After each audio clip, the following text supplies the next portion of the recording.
memo that there is no suspended ba klase? No classes daw po kasi, para daw po dun sa event. Okay. So 8 o'clock. 8 o'clock start. So supposedly kasi we are going to have a review today because our exam will be next week, no? Ah, Sabi ko it should be October 12 pero sabi ni Alvin, no, ni Engineer Alvin, ano raw, October 13. So your exam will be October 13, that is Friday. Okay, so supposedly I will give you a review today. We have three parts, no? So I will just review, dapat i-review ko kayo sa bolts, okay, and rivets, no? But of course, yung third part na lang. Okay, kasi 1 hour lang pala tayo hanggang 8 o'clock lang. So, yung last part na lang, which is an additional example, no? So, on Friday, no, next week, you have to have a copy of your tables and graphs, no? Yung bolts at saka rivets, yung mga tables niya, yung mga at saka mga graphs, no? So that will be open, and also you can use an index card to write all the formulas, no? So from static, dynamics, and deformable bodies hanggang yung diniscuss ko sa inyo, up to rivets, no? Up to rivets, and also we have additional mamaya, no? Mga 5 minutes pa, so ibibigay ko na sa inyo. So your examination will be on the 13th. That is Friday, and I will be there on Saturday. That is 14, no? So, on that on that day, no, I will get the test papers, and also I will meet the class representatives, no. Yung tatlong klase, no, imimit ko kayo. Siguro I will be there after lunch na, no. Baka na mag-lunch pa tayo rin, eh. So, after lunch siguro, no. So I will meet you there, no? Just approach me if you will see me in the office, no? Or kasi pagpasok yung building, di ba? Yung red. Puro red naman yung building rin, eh. Pagpasok ko doon sa left side, yung alam ko yung office, eh. Sa, pag ganun, ito lang, sa kaliwa, no? Kantin yata yun, eh. Yung Bukana kaagad kantin, no? So, yeah, I will just be there, no? So let some talk, no? So I want to meet the representative, no? So if if some of you wants to join, so okay lang. So yun, no, just to know you guys, no? Of course, pero ilang beses na ako nakarating rin, eh. Dalawa, yeah. So nung kumuha ako ng exam, then nagsauli ako ng exam. Okay? So yun. Then of course, today nga, no? Actually yung what I am discussing here is standard aircraft standards. So these are the standards based on the aircraft structures. So makikita nyo, we don't solve ultimate stress. We did not solve design parameters, no? Hindi tayo nagso-solve ng mga basic, no? Let's say stresses, no? Compressive, tension, hindi tayo shearing failure, hindi tayo nag-discuss yan. Bearing failure, hindi natin sinosolve yan. Kasi it was already been in the table and charts, no? So that is an actual, that is a standard, no, for the aircraft, no? So ibig sabihin, if you will work, no, after graduating, then you will work in an airline, no? So iyan, ready-made na yan. Hindi ka na magka-calculate ng using yung strength of materials and statics and dynamics. So, naroon na lahat. Di quadro na yan. Susundin mo na lang. So, kasi sabi nga from the very start, no, if you will design an structure, be sure that you will give a very, very precise and very simple instruction how to repair it. Di ba? Meron na kagad repair instruction yan. May mga graphs yan at saka charts kung anong gagawin. Now, like this one, no, this building, no? Siyempre, this building, maraming unit, no? Then, of course, nung ginawa to, binigay lang, di ba? Ay, hindi, pinatirahan, di ba? But of course, walang manual yan, di ba? Hindi ka tulad ng aircraft, pag gumawa ka ng aeroplano, no? Nag-design ka ng airspace vehicle. Anyway, what we are talking is aircraft and the one is space vehicle just the same. Oh. It is passing through the atmosphere bago yung punta ron. The same thing yan, no? So, ito naman tayo. Pag yan ginawa mo, you will supply everything, all the manuals, no? Including operation manual, overhaul manual, illustrated part catalog, illustrated part catalog, naka-exploded mo yan, yung buong system, no? Naka-exploded, no? I-open mo yan, no? So, narin yung mga pyesa, pati mga tornilyo yan, narin. Then, of course, excuse, yung purpose natin, yung SRM na tinatawag, your structural repair manual. So, makikita mo yung structural repair manual sa engineering yan, narin yan, no? Hindi mo makikita yan doon sa baba. Okay? Kasi hindi nila alam yon. So, structural repair manual, yan yung pinaka-guide ng engineer pag magtatrabaho ka sa isang aircraft. So, all aircraft, different aircraft has different SRM.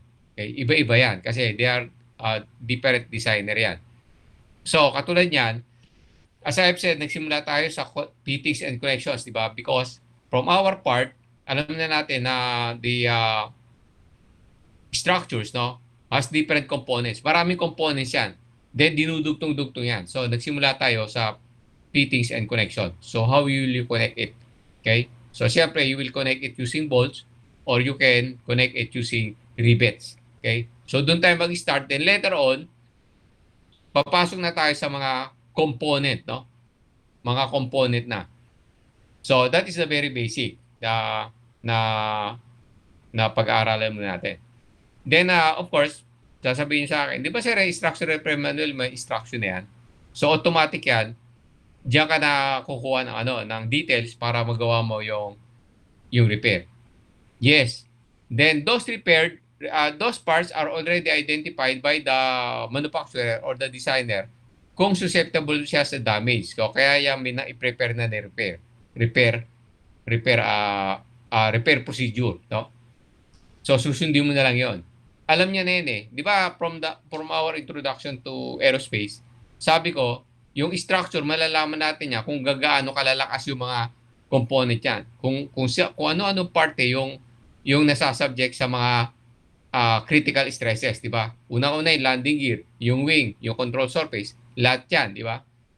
And of course, the fuselage is pumipihit yan during flight, no? Nag-twist yan during flight. So those are the critical, no?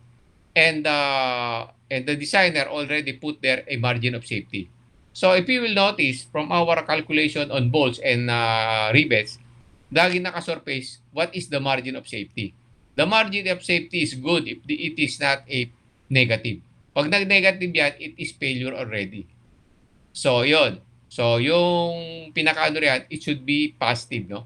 Kahit 0.1 lang yan, basta positive. Pero syempre, pagka 0.1, sinabi niya, yung structure niya dapat 0.25. So, dapat i-exceed mo yung 0.25. Okay? Kasi those are already identified by the designer kung ano yung margin of safety nung lahat na yan. Okay, sir. Gaano ba katibay yan? Ganito. Kunyari, meron tayong buong structure, i-multiply pa natin yan ng factor of safety. So, buong aircraft structure, nakuha natin yung ultimate load niya, let's say ultimate load niya is 3,000 para madali. 3,000 siya. Nakalanding siya sa tarmac, okay? Full load siya, maximum load. So, ito ngayon, that is now your ultimate load, okay? Then, of course, para masolve natin structural, i-multiply natin yan ng factor of safety. So, yung factor of safety natin is gagawin natin times 1.5 or 4,500 ngayon. So, this aircraft is designed at 4,500, no? Design ultimate load. Okay? 1.5.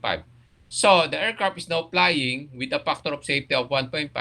Then, of course, you will interconnect the components. Diba? Pag in-interconnect mo yung component, maglalagay ka pa ng another factor of safety pagka nag-interconnect ka. And that is what you call blanket factor of safety.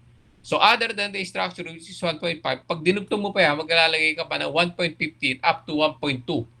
Okay? So, nakita nyo yung example natin last time, connection, fitting connection, multiply pa natin ng 1.15 factor of safety. So, ibig sabihin, yung connection ng factor of safety na yun, above above yan, doon sa 1.5 port na nasa structure. Okay? So, safe na safe, di ba? Kaya ngayon, aeroplano, babagsak yan, 1 million eh. 1:1 million, madidisgrasya yan. Ganun yung possibility niya, no? Yung probability na babagsak yung aircraft. 1:1 million. Okay? Unless otherwise, binomba or what, no? So, yun. That is the blanket factor of safety. So, yun. Tanong again, sir, paano yan, sir, kung kakaiba yung repair? Okay, kakaiba yung repair. Let's say, sumadsad yung aeroplano. So, series of panel was damaged. Okay? So, wala siguro sa SRM yan. Wala sa SRM yan.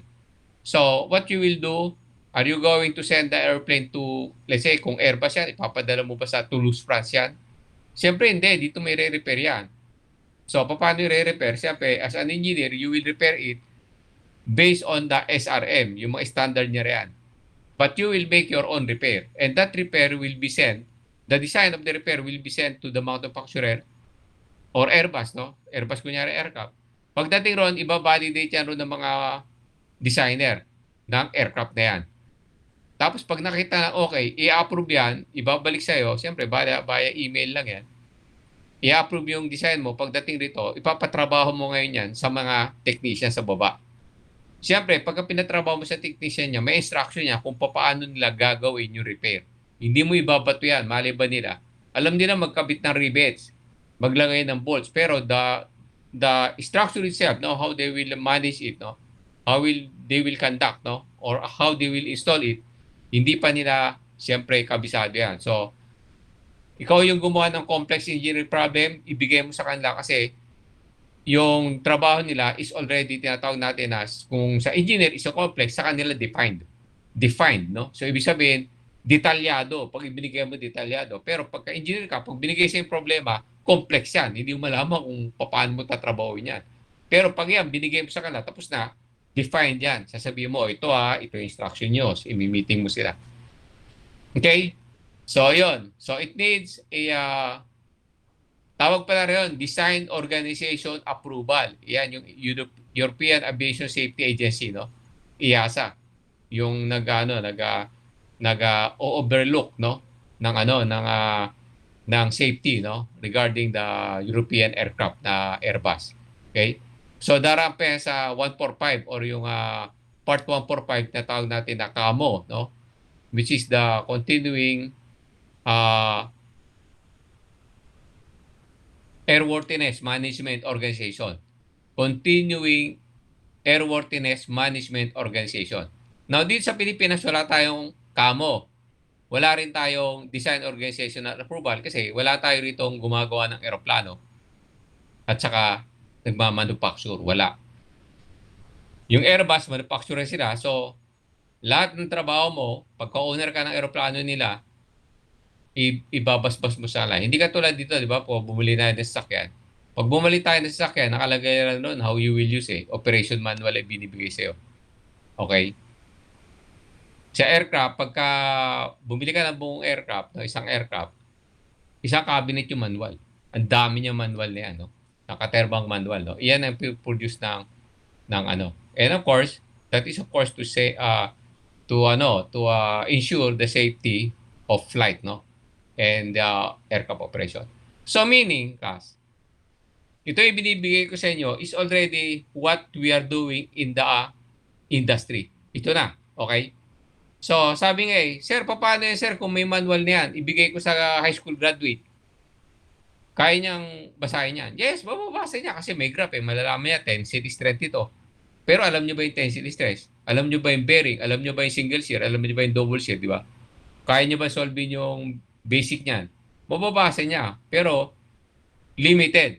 Pero pag ikaw, siyempre, tapos ka na ng graduate ka na, pag nakita mo, at the back of your head, meron kang pinag-aralan na static dynamics and deformable bodies, plus yung structure, so doon, masusupplement yan, makikita mo lahat roon.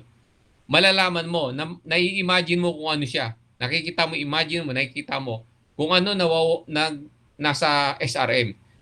Yung common, nababasa niya, pero at the back of that page, wala siyang idea. ikaw marami kang idea, no? Nakita mo marami kang idea kasi may aral ka. Siya, kaya niya intindihin, pero yung i-practice niya, hindi niya magagawa. Okay? So, kaya nga yung hirap class, para ano, mag-aral kayo ng gusto kasi yung hirap nasa pag-aaral. Pero pagka graduate ka, alam mo na lahat yan kasi you're equipped ka na. Kaya mo intindihin pag hindi na pag sa'yo. Alam mo na yan. Tanong, sir, pagka napasok ka ba sa industry tapos napunta ka sa engineering, especially sa structural ka, napunta, automatic ba pag binigay sa yung manual, gagawin mo na kagad? Actually, hindi pa. Magte-training ka pa niyan, no? Swerte mo, pupunta ka sa France, no? Doon ka te-trainingin ng mga tao. So, marami akong estudyante, yun, na panay ang punta na sa abroad, no? Panay ang training. So, yun, kapapasok mo pala, papadala ka na sa France, no? Doon ka magte-training. Okay, kung minsan 3 months 'yan. Ah, peperpekin mo yung ano, yung yung manual, no? So, at saka ipapamiliarize mo yung manual kung ano-ano yung mga yan nakalagay. So, yung binibigay sa inyo is just a sample, no? Sample lang yan. Kaya may mga ano tayo, may mga types of bolts, di ba? Yung mga sizes of bolts, yung mga strength niya, yung bolts natin, tension and shear yan. Meron tayong rivet, shear, di ba? Tapos different types of diameter, different types of shear strength, no? Ultimate tensile, ultimate bearing, ultimate bending, nakalagay na lahat, no? So, fixed na siya, hindi ka na magsosolve. Even the cross-sectional area of the bolt at saka yung moment of inertia, nakalagay na lahat. So, wala ka na talagang sosolvin. Aalamin mo lang yung margin of safety niya. Okay? So, yon. So, that is the real world after you graduate, no? So, siyempre dito sa klase, ini-equip lang kayo para hindi naman tayo kayaya pagdating nyo ron, hindi ka bago. Alam mo na kaagad, no? Now, tanong, sir, yan ba mismong inaaral natin pagdating ko ron, yan rin makikita ko? Actually, kung minsan hindi. Marawak kaya. Sabi nga, buong aeroplano yun eh. Maraming connection yan, nakabolt. Kumukuha lang tayo isang portion. Kasi pagka kinuha natin lahat, baka tapos na tong semester natin, hindi pa natin tapos yung bolt. Bolts pa lang ha. May rivets pa tayo, saka marami pa tayo gagamitin eh. Gagawin. So, yon.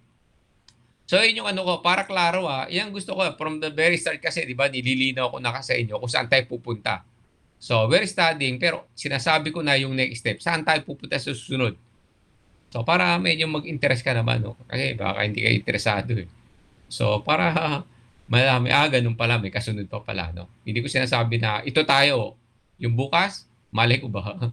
Basta alam ko, may bukas pa yan. Kasi may kasunod pa. Okay, so, that's the way, no? Concept nga tayo eh. Concept, then letter of calculations, yun yung binibigay ko palagi. Okay? So, tanong ngayon, sir, iyan ba sir, iyan ba mismo mamimit ko ron? Most probably, baka. Most probably, hindi. No? So, maybe or not, no? So, kasi ako nga, nung unang nung unang graduate ako, pagkapasa ko, then na-hire ako, naging consultant na agad ako. Consultant ako isang manufacturing. Gumagawa sila ng Lang Air 320, no? Ano yun? Two-seater tandem na aerobatic. Okay? So, ginawa sa akin noon, pagpunta ko roon, nasabak agad kasi pina-stress analysis sa akin yung engine mount. Okay, kasi ano siya piston engine na 3 blades. Okay?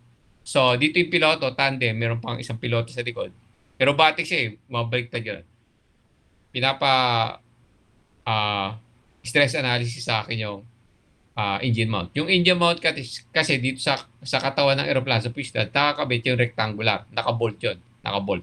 Okay? Nakabolt. Tapos, sa una niya, mayroon pang another rectangular. Nakabolt rin. Nakabolt. Doon nakakabit yung makina. Doon nakaganon yung makina. Okay? Nakaganon yung makina. Nakabolt siya.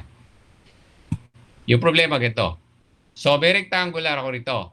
Nakabolt yan dito sa pistons. Dito. Sa likod ng instrument panel. Dito sa likod.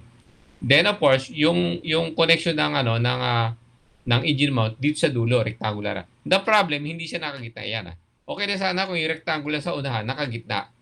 So, madali mo makuha yung angle kasi may tube dito pag ano na aluminum eh. So, apat rin yung tube papunta, nagdudugtong ng corner ng dalawang rectangle. Kaso the problem, yung rectangle sa unahan, hindi naman siya nakagitna. Nakaangat ng konti, pero hindi nakasagat sa ibabaw. So, ibig sabihin, yung angle dito at saka angle dito, mag-iba, di ba? So, yun, nasyak rin ako kung sino na po paano ano ito. So, siyempre, mabilis ka mag-isip, diskarte, di ba? Eh, wala naman nakalagay na angle eh. Wala siyang ano. Pero may physical siya naroon. So, ginawa ko, sinukat ko. Tapos, nilagyan ko ng mga string. Nilagyan ko ng mga string para makuha ko yung displacement niya. So, kasi pag ganun yung angle eh. So, pababa siya, so palaki, di ba? Kasi pag ganun, ito yung tubo, ito yung tubo. So, ito yung angle, pag ganun siya, pababa. Okay lang sana kung parehas. So, ibig sabihin, dalawa rito, saka dalawa roon, magkaiba. Then after that, I started now the calculation using that one. Kaya yung mga technician sa baba, hindi nila alam kung ano pinagagawa ko. Siguro sabi, ano pinagagawa ito? Pinagsusukat yan. No? So gumawa ko ng isang rectangle, kalaki nito, doon sa unahan. Then nilagyan ko ng string. Tapos in-offset ko rito kung ano yung mga angle niya. Then nakuha ko. So yun. So that is the practicality. No? And of course, if you have another problem, no, encounter, all you have to do is to siyempre, you study also on how you will do your or apply your solution, no? Kaya nga complex. Kaya pagka engineer, using complex engineering solution. So, ibig sabihin, complex ang dami niya, no? Halo-halo. Kasi yung problema, halo-halo rin. So, yung solution mo, halo-halo rin. Diba? So, yan. So, kaya sabi nga sa mga estudyante ko, sabi ko, makita ko yung mga graduates ko eh. Kumisa, hindi ko na nakakilala pag pumapasalap sa airline kasi yung mga babae, lalaki, nagtabaan. Yung ano nangyari sa inyo? Ito sir, dito lang kami sa opisina eh. Gawa-gawa lang kami rito ng mga design. Yeah, oh. Saka dyan nga pala, pumunta ako last time sa Collins sa Tanawan, no? Inimbita ako ni Tribis, no? Yung pinaka, ano lang. So maganda siya. May mga kilala ako sa ano nagtatrabaho sila pero more on design, nagdi-design sila ng mga seats at saka ng mga gali ng ano, Airbus at saka Boeing airplane, no? So ayun. So okay, yan na natin yan. We will now of course, baka malubat tayo. Punta na tayo sa ano, additional, no? I think I will not go anymore sa ano, meron pa lang memorandum, no? So I will just meet you another 30 minutes, no? 7:36 na. So dito na tayo sa C, which is an additional, no? So actually, I already forwarded to Neil yung rivets, no? Yung rivets na ano na lecture. Then of course, this is the last, no? This is the combination of the bolts and rivets, no? But take note, no? I already conducted a review on vector, static, dynamics, and deformable bodies. So dito, meron tayong another illustration on how you will go on with eccentric load. Okay? So, I will share the slide. Okay, siyempre, allow.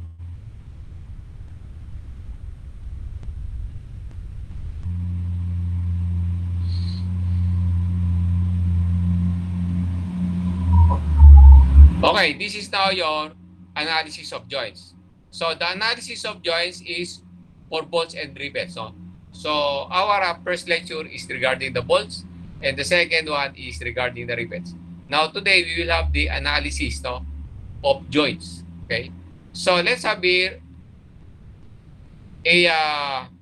an example of a multiple riveted or bolted joint. So, ibig sabihin, guys, this can be a rivets or this can be a bolt. Pwedeng bolt yan, pwedeng rivets. Okay? Now, katulad nito, no,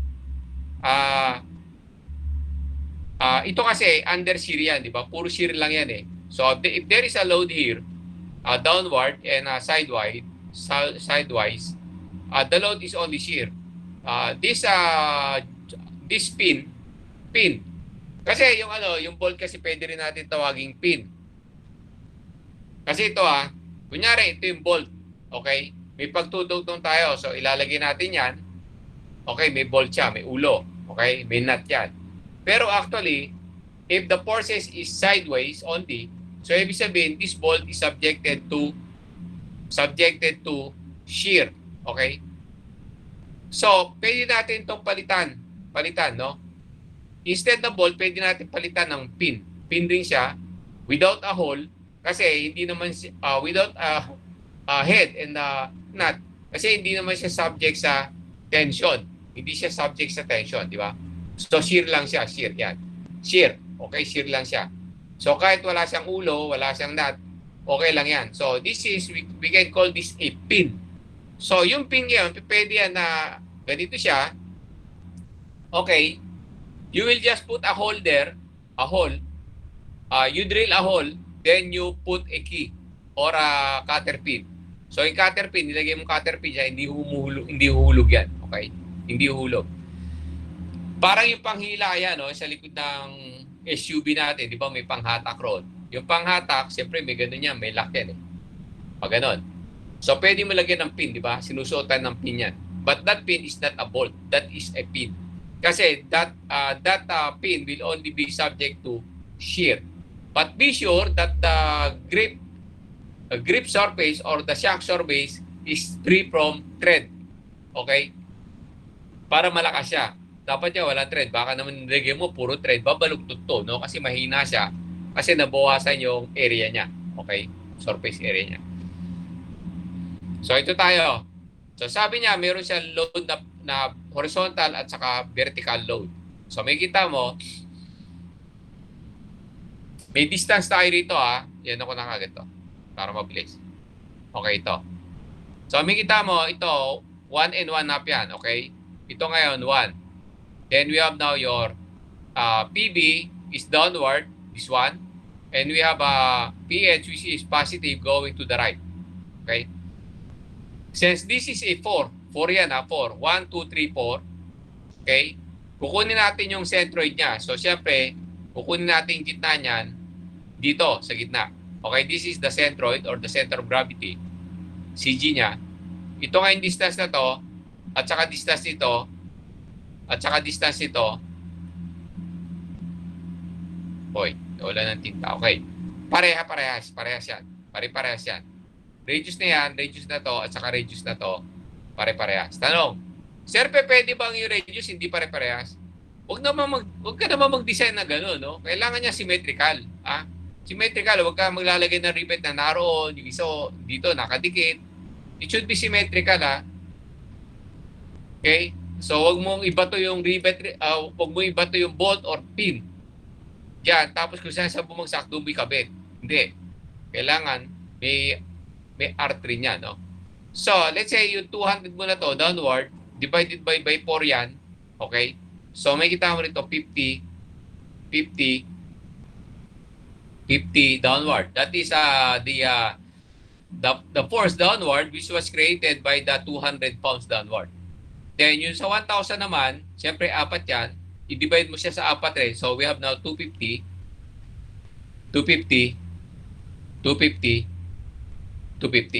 Okay? So, this is now all the force mo. Horizontal and vertical force is now being transmitted to the, bolt. Alam mo, pwede ito bolt, pwedeng rivet sa kasi they are under shear. Pwede ka maglagay ng rivet, pwede ka maglagay ng bolt. Now, assuming na nasa helicopter yan, yung naglagay ka rito ng sabitan ng kable para ihatakin mo sa baba, di ba? Hatakin mo sa baba. Pag ganun mo, wag mo naman lagyan ng rivet. Siguradong puputulin yan yung rivet. Kasi rivet, aluminum yan. Hindi yan bakal, no? So, siyempre, lalagay mo rin bolts. Okay, common sense, di ba? Pero kung something connection lang, pwedeng rivets, no? Now, during my stint, no, nag-OJT ako, no? Kasi OJT ako sa manufacturing talaga, eh. pagawa ng eroplano noon, yung Islander at saka yung helicopter na BO-105. Kaya alam ko pati trabaho ng mekaniko sa sheet metal. Yan kasi may nasira nung ano, yung BN Islander no, nag-drop ng ano, nag-drop ng supply no sa ano sa Kalayaan. Kasi sa Kalayaan kasi wasak-wasak yung runway roon dati, hindi malandingan ng eroplano. Ngayon na lang inayos kasi pinapasok na tayo ng inchik eh. So ngayon lang inayos yung runway. Pero during that time, yung airdy, pinapabayaan lang nila yan. Pinapabayaan lang nila. So kumisan, basag na yung mga semento, hindi inaayos ng gobyerno. So ginawa nung ano nung nung Islander na gano siya, nag-flyby siya, then nilaglag niya yung supply. Paglaglag niya yung supply, may chute yun eh, may parachute yun. Nakasabit yun sa ano, may ganito, sinasabit kasi ano yun, may ano yun, may may harness yun, yung harness mismo, may humihila ng parachute para bumuka. Kaso masyado yata matigas yung pagkakadikit. Hinatak yung ano, mabuti hindi nga nag-crash yung eroplano. Hinatak ng ano ng pwerseng ano. Hindi bumigay yung ano, hindi bumigay yung mga ano, yung mga bolts na nakakabit, pero napunit yung lata, yung skin na napunit. So, during my time, OJT pa lang gumagawa na ako noon ng structural repair, no? But of course, with instruction from the engineer. Okay, kasi may mga licensed engineer ron. Ako noon, ano, estudyante pa lang doon, halos. Kakagraduate pa lang yata. Yeah, kakagraduate, nag-OJT ako. So, yon. So, napunit siya, then ni-repair. Actually, meron na repair eh. Nasa structural repair manual. So, kung paano gagawin. Kaya lang yung nangyari, ang haba ng punit kasi hinatak yung aluminum hanggang natanggal. So, ibig sabihin, nung nahulog yung supply kasama yung kapiraso ng eroplano na dala. Okay? So, yan na, no? So, divide na yan, ha? So, this is eccentric. This is static and dynamic, ha? Hindi atin yan, okay? So, ito, sinama ko lang kasi baka meron tayo niyan. So, ito yan, no? So, these are the load. And of course, what we will get now the moment, okay? So, the moment natin is this one. So, kukunin natin yung moment rito ngayon, no? So, yung moment natin papunta rito. Okay? Papunta. We took a moment here. So, the moment natin is clockwise. See? So, the clockwise, makikita mo, negative 200 dyan. Distance niya is, ito ang distance niya. Kalahati nito, at saka 1. Yan. 1 at saka kalahati ng, ilan to? 1 and 1 half. So, report. Report. Okay? At saka 1. Okay? So, ayun yung distance. Tapos yung distance nito is how much? Okay? 1/4. Okay? So, may kita mo, negative 200 times 1 and 3/4. Diba? 1 and 3/4 minus kasi negative rin ito. Negative rin. Okay? Again siya, no? Pasalubong dito sa moment natin. Diba? Pasalubong. Pasalubong, pasalubong. So, lumabas ngayon, negative 600 inch-pounds. But I told you that the sign is only specific on direction. So, inassume natin na papunta rito, okay, negative siya. So, ilipat natin dito, ito na siya, positive na. So, nakita niyo positive yan, 600 na siya, positive. Okay? So, ito, tandaan niyo, baka lumabas ganito. Okay, so, ito na siya ngayon. So, what is now your, of course, you have now your negative 600 sa drawing, pinalitan na natin yan positive 600. Okay? Bilis naman ang oras. Okay, tapos ito na. Then, of course, we will use this one, no? Of course, we have, if we will get the moment moment at C. Moment at C tayo, dito. Moment at C, iyan yung kakalabasan niya. Ano yun? Yan. Moment at C is equivalent to force at A, radius at C over radius at A squared yan. So, ibig sabihin, pagka kinuha mo sa D, forces at D, ibig sabihin, forces at A ka pa rin, pero mababago lang yung radius at D. Okay? Pare-pareho yan. FA, FA, FR, RA. No? Pare-parehas. Nagbabago lang sa yung squared. Okay? Then afterwards, ito na siya. Then, we have now this formula. So if we will get the forces at A, no, due to moment force, this is the moment force on the bolt, no? On the bolt or maybe on the rivets, parehas siya, rivets rin, pwede natin gamitan, no, ng rivets. Mangyayari, itong I natin ngayon, I natin iyan, is of course yung summation R squared. Kasi ito may I tayo before which is inch to the fourth, di ba? Inertia. Dito, that is the total squared of the radius of the bolts. The group of bolts. Okay? So ito yan, kung FB siya, so constant yung moment natin, syempre RD yan, at saka yung composition ng R squared. Okay? Yung R squared natin. So, what is now your R? Di ba yung R natin is A, B, C, D. Ito yan. Can you drawing? Ito. So, may kita mo, ito yung R natin. Itong distance na to is, siyempre kung 2 yan, yung haba niyan, this is 1. And this is 3/4. Okay? Ito 3/4. So, magiging radius natin rito is, of course, square root of 1 squared plus 3/4 squared. Okay? So, 3/4 kasi itong distance na to, ito. Okay? So, makukuha natin yung R. Yung R na yan, pare-parehas yung distance. So, okay siya, pare-parehas. Okay? So, lumabas dito, this is 1 and 1/4, di ba? 1 and 1/4, tama ba? Check natin. Yan. So, 1 and 1/4. Okay? 1 and 1/4.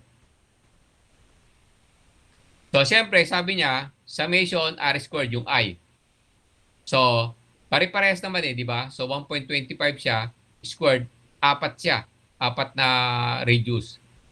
Yan, 1, 2, 3, 4, 4. So, lumabas na I natin is 6.25 square inch. Then, kukunin natin ngayon yung load, moment load, no? FM on the bolt, no? Ito ngayon, yung FM natin. Yung value natin is MR. So, M natin is the moment, which is already 600. Multiply by R. It just happen na yung R natin, pare-parehas, 1.25 kasi symmetrical.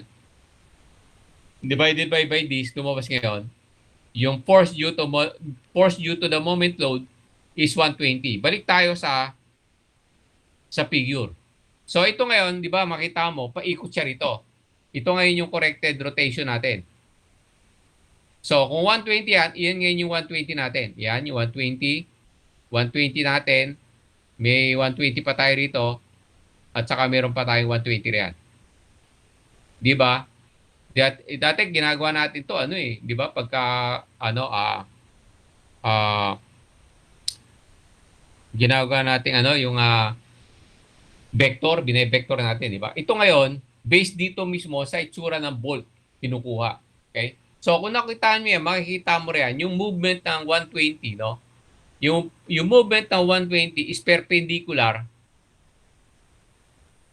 Perpendicular siya, yan, perpendicular. Okay, ito perpendicular lane dito sa distance R. Ito yung movement rito perpendicular sa R.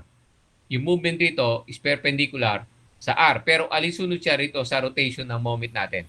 And this is yung 120 is due to the moment load. Yung 50 is because of the vertical load. At saka yung 250 is because of the horizontal load. Okay? So yun, di ba? Parang tapos na. Okay, so yan. So 120. Pero siyempre, you will use now your graphical, no? So for the graphical, using your polygons, okay, hindi natin problema yan. Ano to, static and dynamics to, no? Static and dynamics yan, ha? So nag-review na tayo niyan, vector. Ito yan sa baba.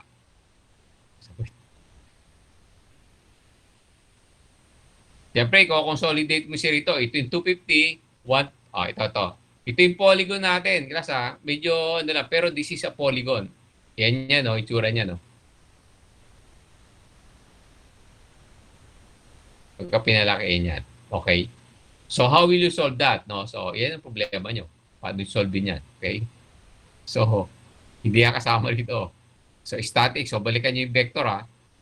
Ganyan. So, yan sinasabi ko sa inyo na basic knowledge, no? So, ito, diktado na to kung paano gagawin. Alam na, pero ito, syempre, basic yan. Aalamin mo yan. So, ito yung sample. So, we have 250 plus 120 sa summation horizontal times 1 over 1.25. Okay. This is your slope. Alam na natin yan. 1 over 1 and 1/4 yan. 1 and 1/4. Okay, alam natin yung 1 and 1/4 natin is the radius, di ba? Radius yan. So, ibig sabihin, ito, something like this is a distance vertical. Alam natin, distance vertical or distance horizontal. So, dito naman tayo, we have 0.75 and this is also a slope.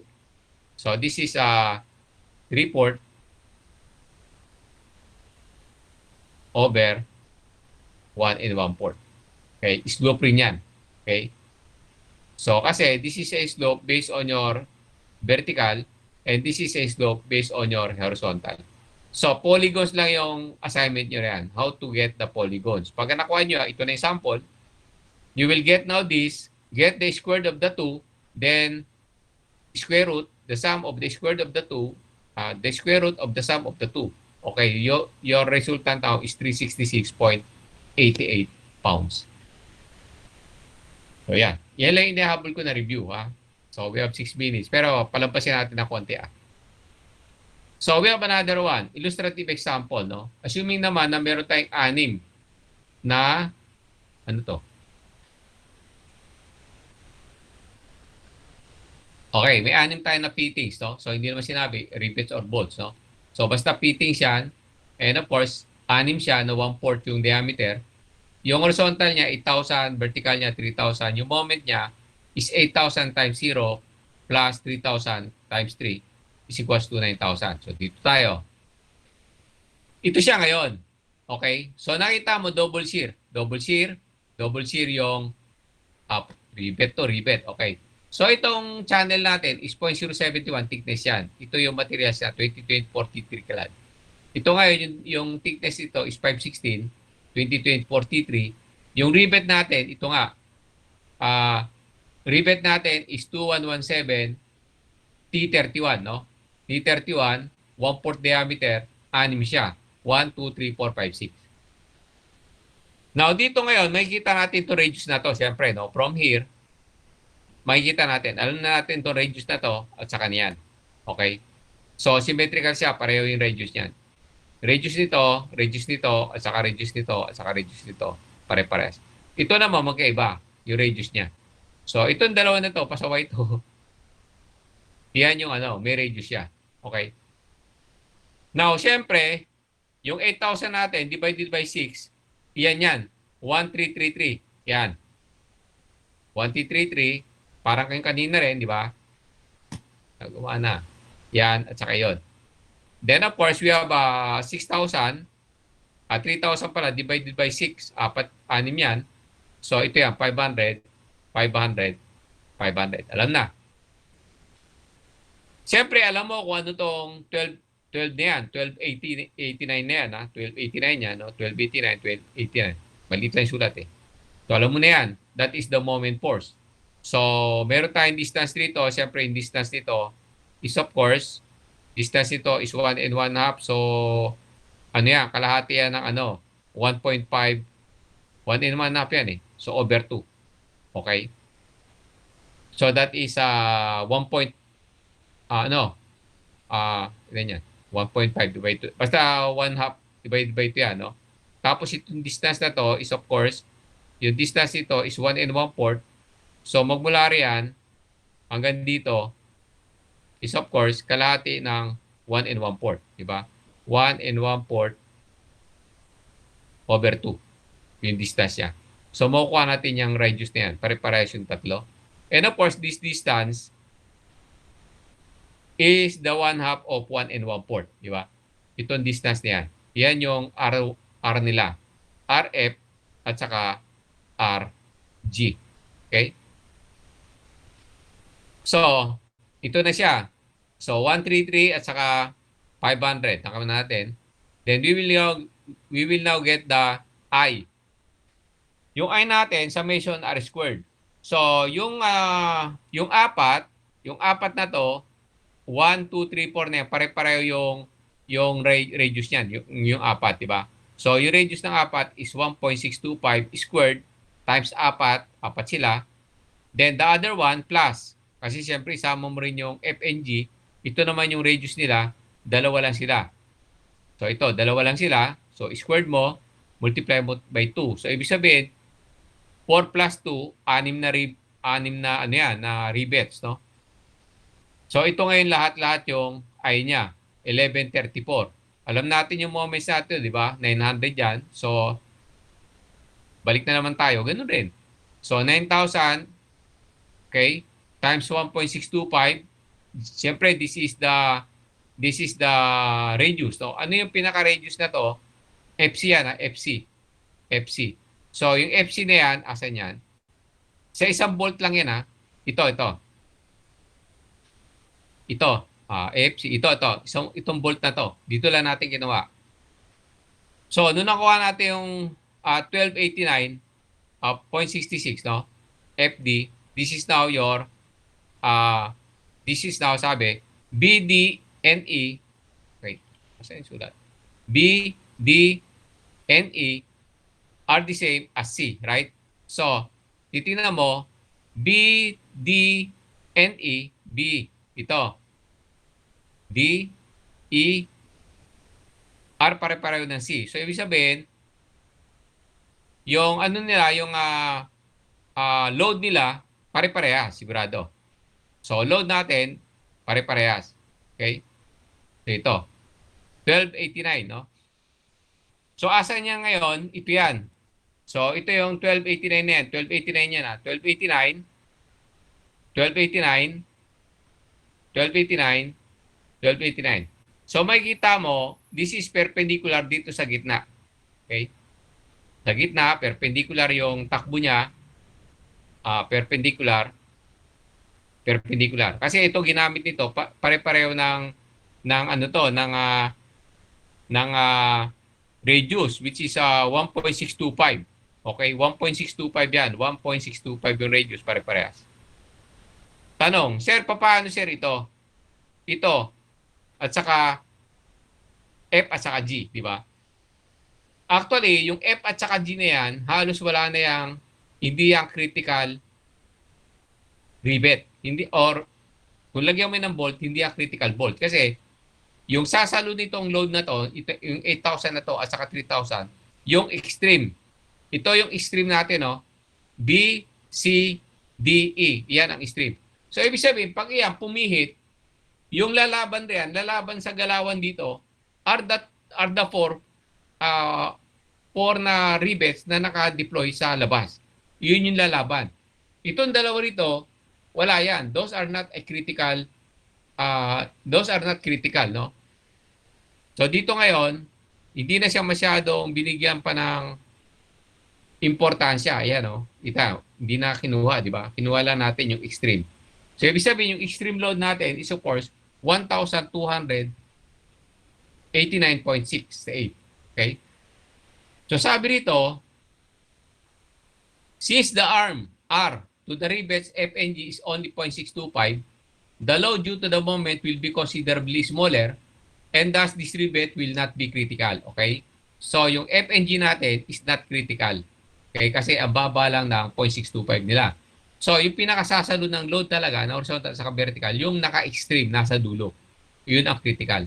Okay? So, observation shows that rivet C is the rivet with the largest resultant load. And of course, C, B, D, E are those having a biggest resultant load, okay, of 1,289 based on the moment that are being produced by the vertical and horizontal 8,000 and 3,000. Yan. Okay? So, tanong, balik tayo rito sa figure. Sir, paano yan? Pwede ko bang hindi ilagay itong dalawa na to? Yung dalawa, yung FG? Kasi ito yung glass, no? Sa aircraft material construction and repair, nagsosolve tayo yan kung ilan number of bolts o number of rivets ang kailangan natin i-deploy, i-install. Okay? So, na-install na natin. Hindi natin pwedeng short change yan, no? So, assuming meron na siya rito, dalawa, tinanggal mo yung gitna, what will happen? Ito yung plate, dalawa. Pag nilagyan mo rito ng rivet yan, at saka ni rivet, nilagyan mo ng pressure kasi in-install mo yung rivet eh. Nilagyan mo ng pressure. Ito ngayong unahan, bubuka yan, magbabulge yan. Kasi nga, kulang yung rivets eh. Tinipid mo eh. Kasi sasabihin mo, sir, kulang. Hindi naman kailangan eh, di ba? Apat lang yung sumusunod eh. Okay? So, magbabulge yan. So, dapat lagyan mo para nakadikit. Okay? Nakadikit. Okay? Kasi ibig sabihin nga, nagbulge yan kasi tinipid mo yung rivets, di ba? Aangat yan, sigurado yan. No? Pag pumihit yan, aangat yan, bubuka yan sa gitna. Okay? So, siyempre, yung dalawa na yan, kung tatanungin nyo ako, fix lang yan. Para ma-fix yung ano, yung connection. Para lang ma-fix. Okay?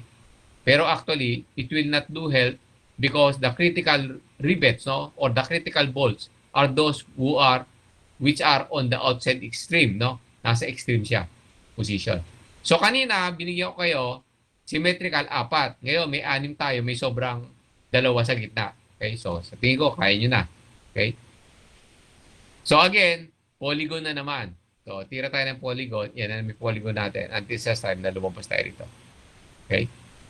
Then dito ngayon, siyempre, nung nakinuha mo ng polygon, no, this is, of course, may slope tayo, yan na naman. So, ito, alam mo na to radius to eh. Radius. Ito, distance to. Horizontal, vertical, di ba? Then afterwards, alam na eh, di ba? Parang fix na to. Kahit hindi mo na yung polygon, ilagay mo na lang itong value na to. Automatic yan ha. Kaya na ilagay mo yung value na yan, pasok na yan. Makukuha mo na yung summation force horizontal at saka summation forces vertical. Kahit hindi ka na mag-drawing ng polygon, no? Baka kasi mag-drawing ka pa, yan na, tignan mo na lang yung tsura niyan. Then you will get the slope. Ito, slope. Slope. Okay, slope yan. Okay. Then after that, the rivets are in double shear rivets. Material is 2117 T31 and using table D1.5. Okay. So ito ngayon yung application natin na rivet, no? Sa rivet natin, sa table natin na D1.5, meron tayo single shear na 1760. Pero yung ano niya is double. Yan nga, double shear. Oh. Double shear siya. Yan, may double shear yan. Okay. Double shear yan. So times 2. Saan na ba tayo? So times 2, di ba? So we have now 3520. 3520. Double shear siya, yung rivet. Then after that, we will go now to bearing strength. Sa bearing strength natin, 1/4 yan. Okay, 1/4. Okay, if you will go on the table D1.9, meron tayo niyan ha. Meron tayo niyan. Makukuha mo sa 0.071 na T3, lalabas rin na 1,825 siya. Pero kailangan mo ng multiplier na K. Yung K natin, kukunin natin yung edge. Edge over diameter is 2.0, lumabas 1.2. So, i-multiply natin yung 1,825 plus 1 times 1.2, 2,190. So, kung 2,190 siya, okay, since rivet bears on the channel, so bearing strength of one rivet is, so bearing niya, 2 bearing yan ha. Nakikita mo, naka-bearing siya rito sa ibabaw, naka-bearing siya sa ilalim. Bearing surface. So, times 2 siya, ito ngayon. Okay? So, it says that the bearing on one rivet is this one. So, therefore, the rivet shear is critical. So, bakit natasabi natin na yung rivet shear is critical? Kunin natin yung 3520. Ito, 3520, divide natin rito sa resultant. Ito lumabas, 0.30. Now, dito, hindi lang ginamit ito. Pagka kinamit mo yung MS dito, MS is equals to 4380 over 2,700 minus 1 MS is equals to how much? Hindi lang isinama, no? Madaya eh. Hindi lang isinama. Yung MS niya is 0.6, I think. 0.6. So check this, no? 0.6. So dito, since the rivet bears on the channel, bearing strength of one rivet on the plate is 0.06. 0.6. And of course, the rivet shear is based on the MS is 0.3. So, ibig sabihin, since very strong yung bearing, the critical is your rivet. Okay? So if you will match this margin of safety of the rivet in shear versus the margin of safety in bearing, magsishear yung rivet natin pagka lumampas siya ng pagka pag ito nag-prevail. Yung matigas kasi yung bearing surface niya. Kaya lumabas ang lakas ng bearing niya, 0.6 versus 0.3. So yung rivet ito, pwede siyang mag-shear failure, no? Kasi yung plate niya masyadong strong. Okay? So yun. For critical analysis, change rivets FNG to 316. So yun, yung analysis, no? Ito, additional na lang to. Anong gagawin mo ngayon? Sabi ko nga sa inyo, pagka nag-structural repair ka, nilalaro mo lang yung mga number na yun. Laro-laro. Palitan natin kaya yung diameter. Palitan kaya natin yung plate. Palitan kaya natin until sa time na makuha mo yung pinakamagandang margin of safety. Yung ideal, I mean. Hindi pinakamaganda. Kasi lahat maganda yan. Pero mayroong ideal. So sabi, palitan mo kaya sa 316 yan. Yung gitna. Okay? Yung FNG. Yung FNG lang FNG lang. Okay? So, 316. 1.8 plus 160. Mas mababa sa 1/4, di ba? So, kasi 1/4 yung natin 1/4 bet, no? So, mas mababa yung 316, di ba? Kasi dalawang 116, 116, 1.8 yan. 1.8, kalahati lang ng 1/4 yun, plus 116. So, ibig sabihin, 316 is smaller than 1/4. Ako nyo? Yung 316 diameter is smaller than 1/4. Kasi, yung 316, bali ano yan Kung dalawang 116 is 1.8 plus 116.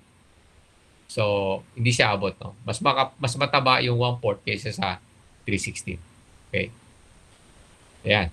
So, tapos na. Then, of course, analysis of joint. This is just a dagdag, no? Dagdag lang to. Strength of materials to, strength of materials. So, how will you find out the analysis of joints and fittings? This could be a riveted or lap joints also, no? Or bolted. Makita mo, may edge distance tayo. Itong itong A pala is E yan, di ba? Edge distance. We have thickness also. This is single lap. Simple lap yan, no? Magkapatong lang. So, ito yan. So, this is your load. This is your shear. This is your area, di ba? Shear yan. And of course, this is your load. Of course, for bearing, that is thickness times distance.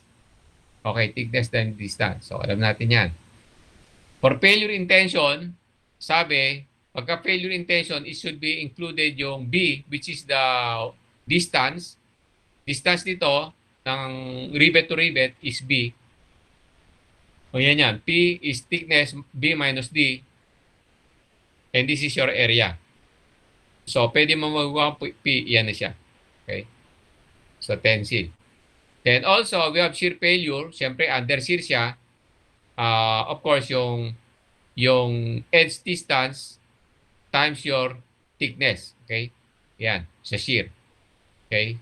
So, maximum shear at failure of the plate. Okay? So, dito, assuming na ito tayo, meron tayo nitong 1.2, nipis nitong ibabaw, which is your female, and we have the male here. Okay? So, 1.2 yung thickness dito, mas makapal yung nasa gitna. Ito ngayon, yung shear natin, yung yung rivet natin, 4 mm diameter yan. Okay?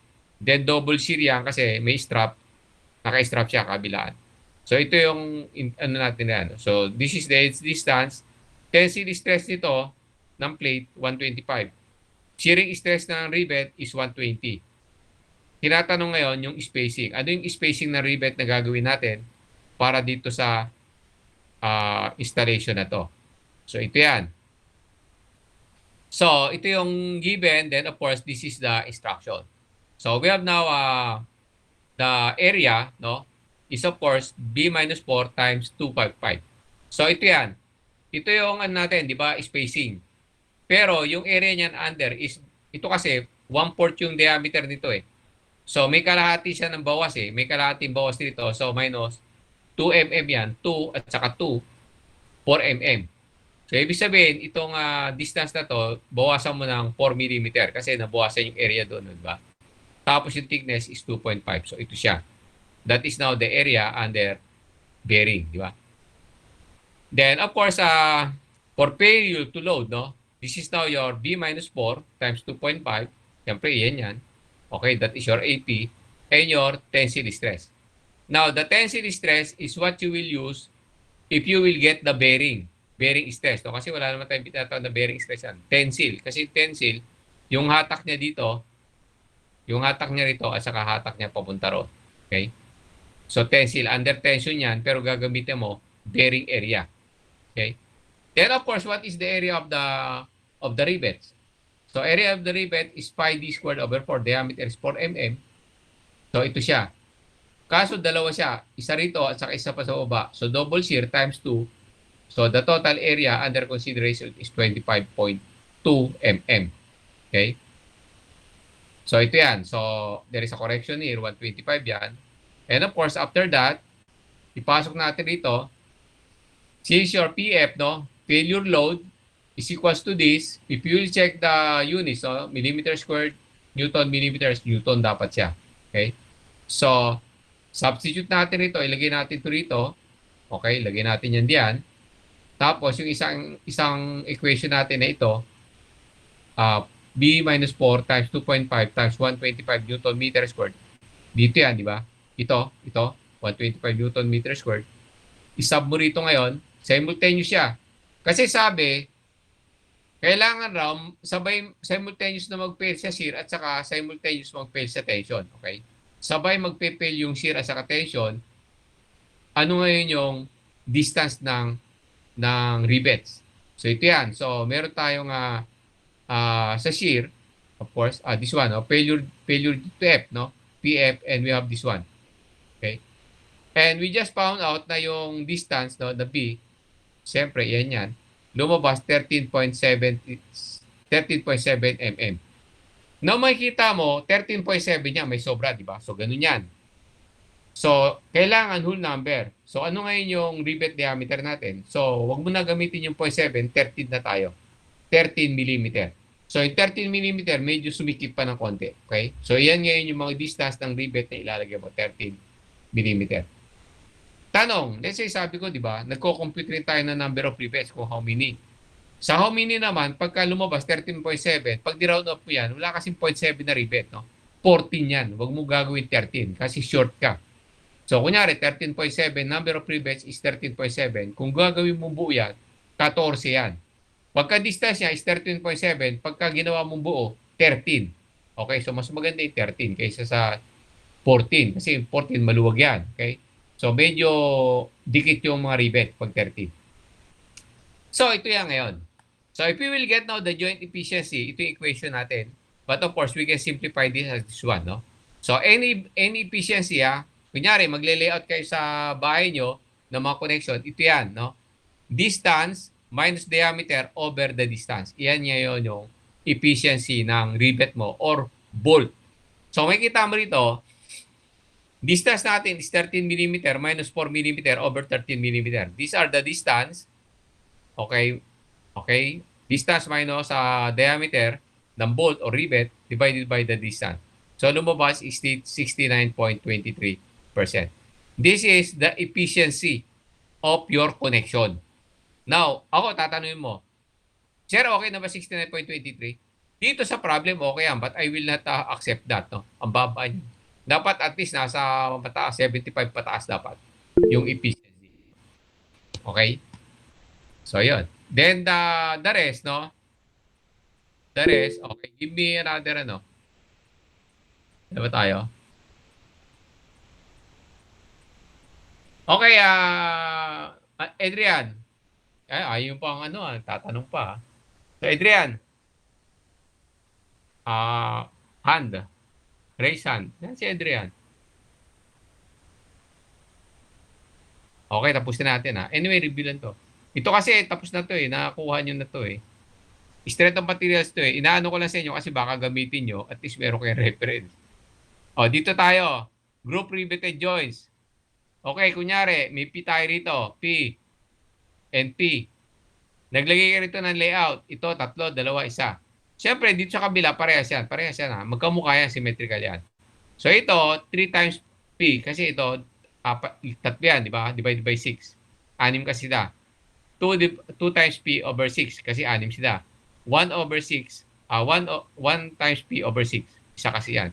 So ito ngayon, kung titignan mo tatlo na to, tatlong binutasan mo kasi yan, binutasan mo ng tatlo yan, binutasan mo ng dalawa yan, di ba? So dito, less mo 3 area. And this joint is as strong as this one. So ibig sabihin, these joints are strong, as strong as this one. So kakita niyo yung mga bisagra, di ba? Ganyan yung layout, no? Katulad yung sa bangko, di ba? Yung mga joint, di ba? Mga bisagra. Ganyan yung pagkaka-layout. Hindi ka pwede mag-layout na baliktad, di ba?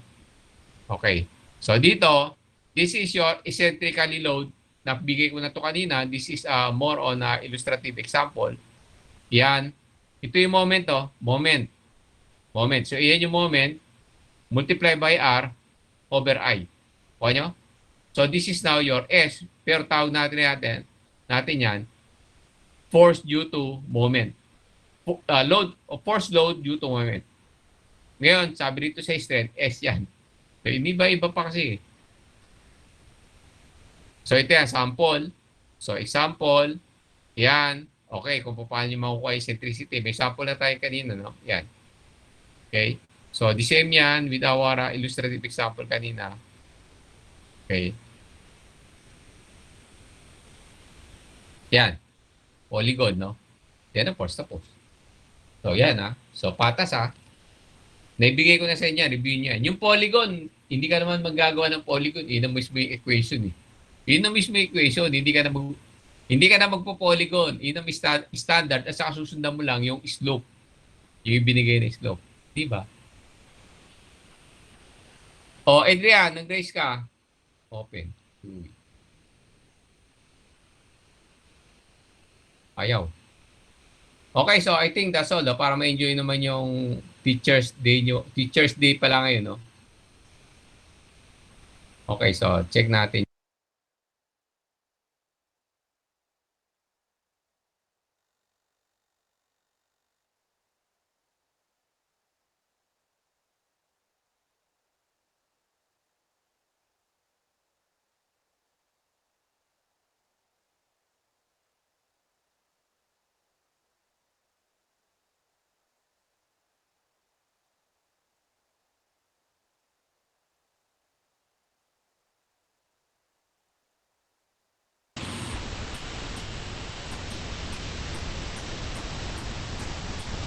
Okay, Neil, do you have any, query?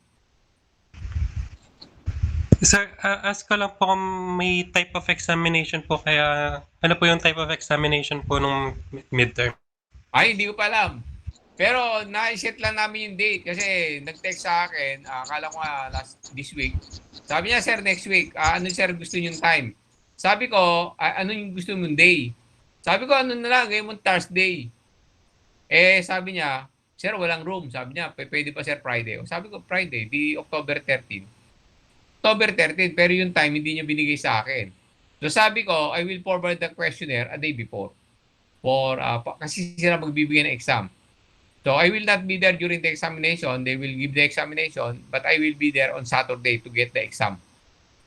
Okay? For checking. So I will meet you, si Neil, no? Si Neil. Andrew, no? So make yourself available in the afternoon, no? Maybe after lunch. So i-email ko naman kayo kung what time narin ako. Then also the other two, no? From the other class. So yung iba, kung gusto nyong pumunta roon, no? So punta lang kayo, okay lang. Walang problema. Okay What po, else? sir. What else, Neil? So this materials will be forwarded to you, including the red ink.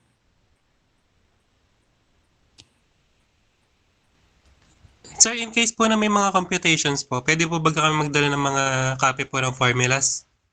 Yes, oo. Yun nga sinabi ko, magdala kayo ng tables and figures, yung mga figures natin, at saka tables, at saka yung mga charts, no?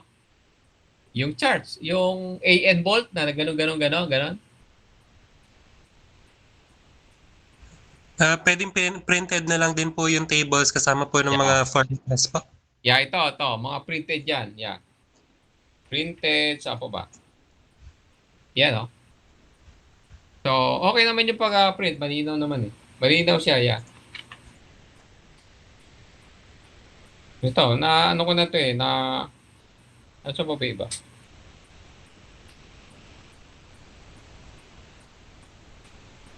So, yung mga AN bolts, yung mga ano, okay naman. May print ako nito kasi tinest ko. Tinest ko kung basable siya, no? Ayan, yan. Okay naman. Yeah, basta ganito ka lalaki, baka naman tirahin nyo na pag samasamahin nyo lang sa isang papel, ha? Palaki-laki nyo kasi gagamitin nyo pa yan, eh. Forever yan. Gagamitin nyo sa susunod, gagamitin nyo pa yan. So, at least yung masab 1.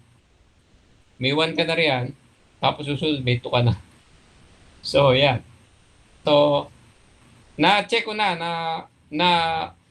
check check ko na for ano for readiness, no? So okay naman siya yan. So kaya naman basa. Okay, so open yan. In this card, you write all the equations, ha? Sir, may limit po ng number of index card o kahit ilan po? Kahit ilan. Okay po, sir. Thank you po. Oo. Lalagyan ko na sa exam eh. Lalagyan ko open. Open siya. Okay, ewan ko lang kung paano ibibigay sa inyo. But of course, I will submit them the examination before. A day before, no? So they will have it a day before for reproduction. Okay, so that's it. That's it, no? So next week, wala tayo. Examination lang yan. Okay, tell the teachers there, happy Teachers Day. Okay, Teachers Day pala. Okay, so that's it. Okay, Jetro. Sir, good morning po. Yes, oh. Happy Teacher's Day po, sir. Thank you. Oh, question. Ayun lang ba? Okay, so anyway, invited kayo, no? So, invited kayo sa next Saturday. Bahala ka sa inyo magpamerienda si Neil. Pagka umatid kayo. Okay, so see you. See you soon. Ano, ayun nyo pa? Thank you po, Doc JJ. Okay. Happy Sir. Teacher's Day. Thank you po, Junior. Okay. Okay. Bye. Bye. Thank you. Thank you po. Thank you. Teacher's Day po. Mm.